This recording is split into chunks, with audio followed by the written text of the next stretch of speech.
Tipu daya penghuni Rohingya agar bisa kembali ke Aceh, matikan lampu kapal berjalan di tengah hujan. Kapal pengungsi Rohingya kembali mendarat sekitar pukul 3 waktu Indonesia bagian Barat di pantai Laweng. Dikutip dari Tribun Jambi, ada sekitar 180 pengungsi Rohingya asal negara Myanmar di kapal itu. Namun keberadaan 180 etnis Rohingya itu ditolak warga Kampung Plangraya, Kecamatan Muara 3, Pidi. Dikutip dari serambinews.com, penolakan sudah disampaikan saat etnis Rohingya mendarat. Warga bahkan melarang Rijalol menghadiri pertemuan dengan Dinas Sosial Pidi dan UNHCR. Menurutnya, penolakan warga telah terjadi sejak awal etnis Rohingya mendarat dengan satu kapal sekitar pukul 2. Saat itu, warga menarik kembali kapal ditumpangi etnis Rohingya ke laut sehingga kapal berisi Rohingya pergi dan tidak jadi mendarat. Ketika melihat kapal Rohingya pergi, warga pun pulang. Kapal yang membawa Rohingya itu sempat mematikan lampu saat meninggalkan tepi pantai Plangraya. Saya mengetahui kembali Rohingya telah berada di tepi pantai Plangraya ketika diberitahukan petani tambak Oraidia. Ternyata kapal yang membawa Rohingya mendarat di Kampung Tuhabihu,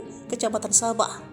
Kemudian Rohingya jalan kaki sekitar 25 meter di bawah guyuran hujan ke Plangraya, jelasnya. Sementara Kepala Dinas Sosial Pidi Muslim menyebutkan jika 180 Rohingya yang terdampar di Plangraya sudah dipindahkan sekitar 100 meter dari tepi pantai Kampung Pate, Kecamatan Muara 3. Pemindahan ini menurut Muslim karena adanya penolakan warga Plangraya.